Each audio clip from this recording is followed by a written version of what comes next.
if I told you that all the education you have had so far is going to become irrelevant very soon?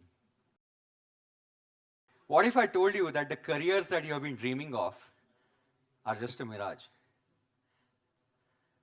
A lot of unimaginable things are going to happen in our lives in near future because of AI. And today, I'm going to share the story of my journey towards the very same realization. Human limits are what make us very human. We respect Jimi Hendrix because he could play guitar like no other human could. We respect Usain Bolt because he could run like no other human could. And we respect Michael Schumacher because he could drive a car like no other human could. Whatever lies at the boundaries of human limits is what gets us excited, is what challenges us. This is what keeps us sticking. Just like this soldier who is excited and challenged by the adventure of knowing who is behind his enemy bunker. Can technology help him? X-rays won't work here because of the stone wall. Radar is also not useful because of the short distance and low resolution. Technology can't really help him. What can help him here? It's a very human feeling, and that is courage. But courage isn't always useful, because sometimes life may throw surprises at you. Like, what if 20 soldiers came out of this bunker and attacked you? Can this soldier outside the bunker somehow figure out what is inside the bunker before entering? Can we save his life? Can we reduce the risk? Can we achieve the impossible task of looking inside the bunker, of looking around the corners? I had the good fortune of doing research at one of the world's best universities, Massachusetts Institute of Technology, at its Media Lab. Driven by the belief that AI can help humans transcend limits, I set out to solve this problem. Imagine our soldier had a special camera in his hand. He could just click, and a flash of light goes towards the door, takes the light inside the bunker, somehow captures all the information inside the bunker. The light comes back at the door and back at him, and he magically gets the image of what is inside the bunker. It needs a lot of difficult physics, tough maths, and a lot of machine learning, but it's possible. It's a multi-path analysis problem. It has 3 bounces in it. But if achieved, this will allow our driverless cars to look around corners, around blind turns, which they cannot, by the way, today. This will also allow occluded cardioscopies to happen. So how did we achieve this? This is the toy experimental setup. The white mannequin that you see is the proverbial enemy inside the bunker, and the wall behind him is the wall of the bunker. The white patch that you see on the right is the notional door of the bunker, which is slightly open. The camera on the left cannot see the person inside the bunker because of this wall. But this camera is very special. It has got a very special flash that sends out femtosecond laser bursts. 1 femtosecond is equal to 10 to the power minus 15th of a second. A million times, billion times smaller than 1 second. Really short bursts of time. So short that human eyes can't even notice them. So of course, the person inside the bunker won't even know that somebody shot a laser at the door of the bunker or at him. Our camera is also having a very special quality of tracking the time of arrival of these photons. It's a time-of-flight camera. So before I proceed forward, I want to remind you of something that you all learned in school. The way sonar works. We all know that it sends sound waves towards the ocean floor, and from the time that the waves took to come back, we can gauge the depth of the ocean. This way, you can actually contour map the whole ocean floor. But it's a very simple problem, because there is just one bounce off the ocean floor. In our case, the problem is way more complicated, because first, the light exits from the laser flash camera. It has the first bounce at the door of the bunker. Then the light gets reflected all over the place, and some of that light goes back to the mannequin or the person inside the bunker. It has its second bounce there. and then the light rays come back to the door of the bunker. They have the third bounce, and then very little light comes back at our special camera, the time-of-flight camera. Because our camera captures the time of arrival, the images taken by this camera look really weird.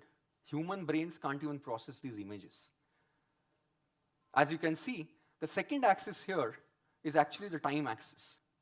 That's exactly where artificial intelligence is going to help us to transcend these human limits of not being able to perceive these images. What if we did a lot of homework and took thousands of images with this experimental setup?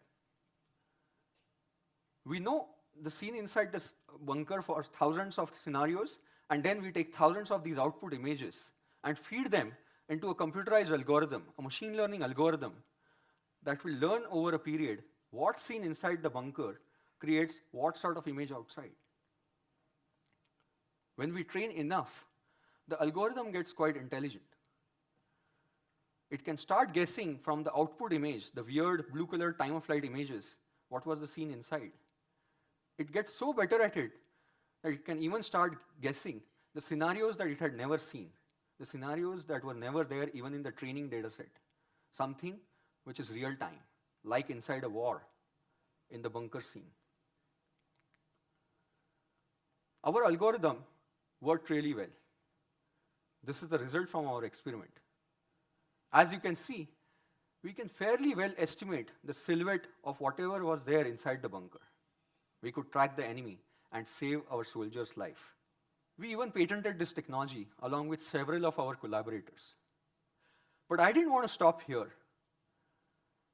With deep tech research and patents at a place like MIT, I was yearning to apply all these technologies and AI in real-world business problems. A chance meeting with the chairman of Mahindra Group, Anand Mahindra, at the MIT Media Lab changed my life forever.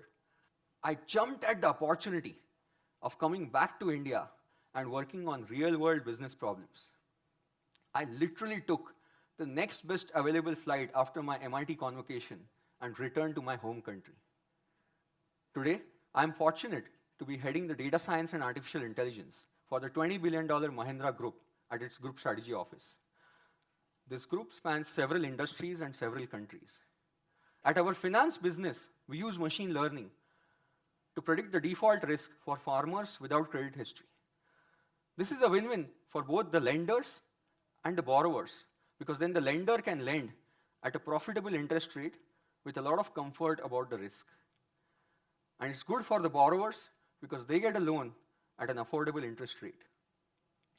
In our logistics business, for moving things from place A to B, we use the pricing data of historical trips.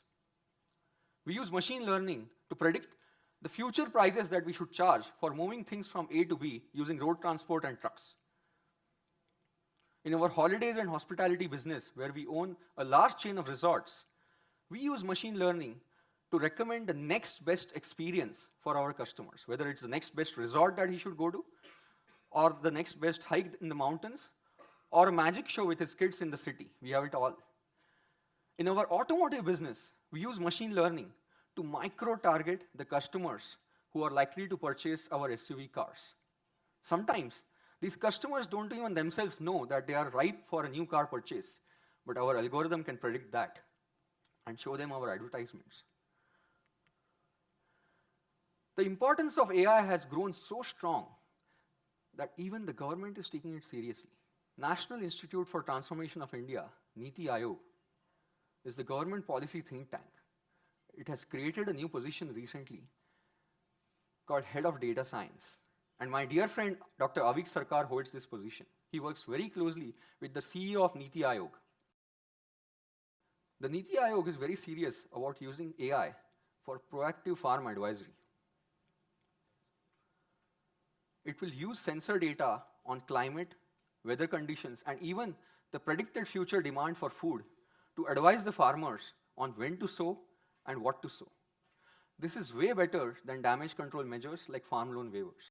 The government is very serious about using these proactive advisory techniques for remote healthcare, smart cities, and even intelligent mobility for our congested and polluted cities. With these varied experiences of doing deep tech research and patents at MIT, the experience of building AI applications for businesses like the Mahindra Group, and then my close interactions with government policy think tank like the Niti Aayog put me in a very special situation to put together the pieces of jigsaw puzzle and see what the future looks like through the lens of AI. And through my experiences, I firmly believe that we are today standing at the cusp of a tsunami of AI, a tsunami of artificial intelligence. Let me tell you why I feel so and how this tsunami will arrive. At the IEEE Computer Vision and Pattern Recognition Conference, CVPR, every year, machine learning scientists all over the world take the ImageNet challenge. What is ImageNet? It is a data set of millions of images tagged with the objects inside them, like a car, an umbrella, a person, a bottle, or an animal, anything. Every year, the researchers submit the results of their visual recognition algorithm and the error rate that they have achieved. The human error rate for this competition is 5%. Until 2015, no machine learning algorithm had overtaken this human error rate, which means until 2015, no driverless car could have driven better than a human driver. But something special happened in the year 2015. Because of some of the mathematical evolution in the algorithms behind deep learning, the reduced cost of computing, and in the increasing speed of GPUs, the graphics processing units, the magic materialized. In 2015, the ResNet algorithm actually overtook the human error rate of 5% in this ImageNet challenge. This was a watershed moment in the history of AI. It was also a watershed moment in the history of humanity. Why? Because overnight, driverless cars became better at driving than human beings. Overnight, the computer algorithms became better at cancer diagnosis than a radiologist with years of experience. Suddenly, YouTube could start automatically subtitling their videos. And boom, along with it, thousands of jobs were lost in the industry of translation and transcription. Finally, the real possibility of building a sentient AI came nearer and nearer to us. If we simply extrapolate the Moore's law of computing, we can see that today, our computer's computing power stands equal to that of a mouse's brain, a rat's brain. Very soon, we are going to overtake the computing power of a human brain. And immediately after that, we would be overtaking the computing power of the entire humanity on Earth, 7 billion plus brains and more than that. When this happens, it will be the moment of singularity. And this will happen in 2045. 2045. That's in the lifetime of all of us currently listening to this TEDx talk. Fascinating, isn't it? But the human beings are not so good at perceiving exponential series. We can think linearly, like today, tomorrow, and day after tomorrow. But it's really hard for our brains to process this hockey stick curve that stands ahead of us. Certainly in the next 20 years, we are going to have way more progress because of AI than all the progress that humanity has done ever since Big Bang. This is a tripwire moment. How do we deal with this moment? I represent India at the ISO Committee on Standard Setting for Artificial Intelligence. ISO is the same organization that sets standards for building bridges, roads, and even the thickness of a pressure cooker wall, or the temperatures at which the solar water heater's tube should operate. There are very well-defined standards for all these things by ISO. But for AI, there are no standards yet. The same AI that will be driving our driverless cars, the same AI that will be doing cancer diagnosis, and the same AI that will be controlling our weapon drones, and the same AI that will be trading on our stock markets. When you have something as powerful and influential as AI, it is important that the world makes concerted efforts towards building ethical standards for AI. And our committee is making genuine efforts towards it, but it's not an easy task. What do you standardize for in AI? Is it the size of data that you use for training? Or is it the parameters that you use? Or is it the accuracy of the algorithms? Or do you even allow a black box algorithm to make life-changing decisions like driving your car or a cancer diagnosis? AI certainly raises more questions than it can answer. But I found my answer in Indian mythology, in Bhagavad Gita. In the epic tale of Mahabharata, Lord Vishnu, the god, shows his Virat Roop, the real form, to warrior Arjun on the battlefield. Arjun was really lucky, by the way, because God personally showed him what God really looks like. Here God says, I am omnipresent. I have 1,000 eyes and I have 1,000 arms. I am omnipresent. I have 1,000 eyes and I have 1,000 arms.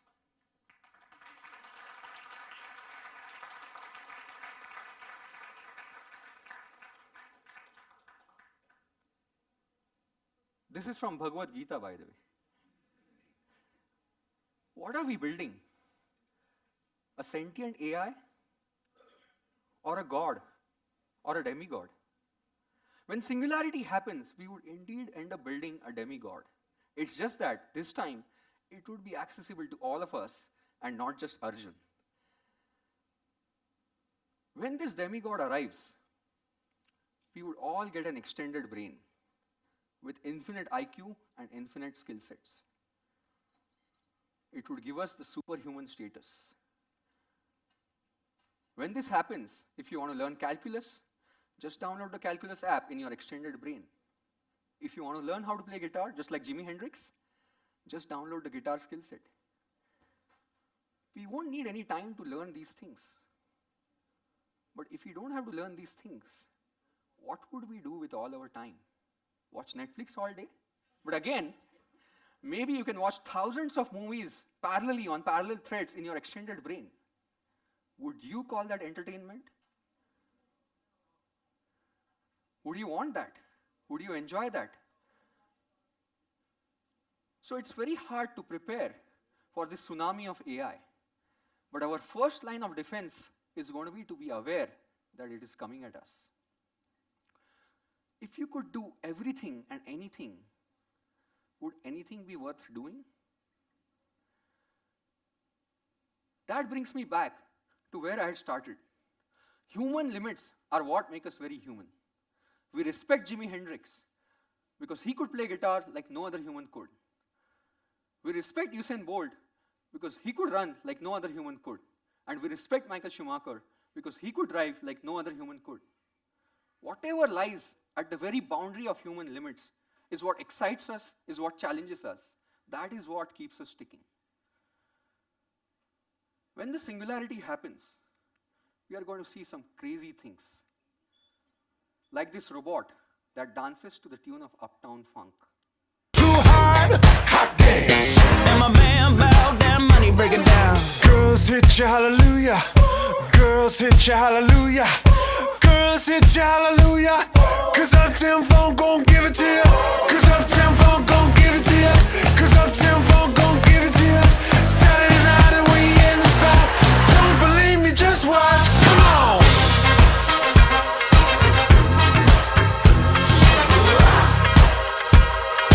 Don't believe me, just watch.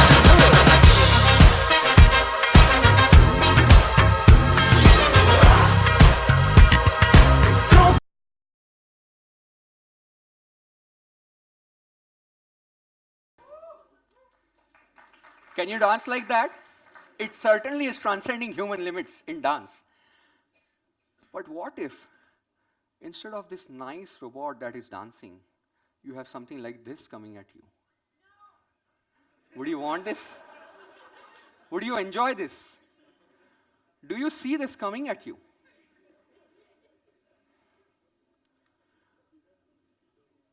It is up to us whether we get a rescue robot or a Black Mirror-like robot that comes at you with a knife.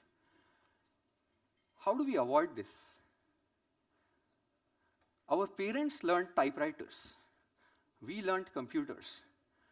But our children will have to learn AI to control and dictate how the sentient AI works. In the next few years, in our lifetime, a lot of unimaginable and impossible things that are going to happen because of AI. Let's just stay prepared and ensure that when the sentient AI arrives, it's on our side and not against us. Thank you.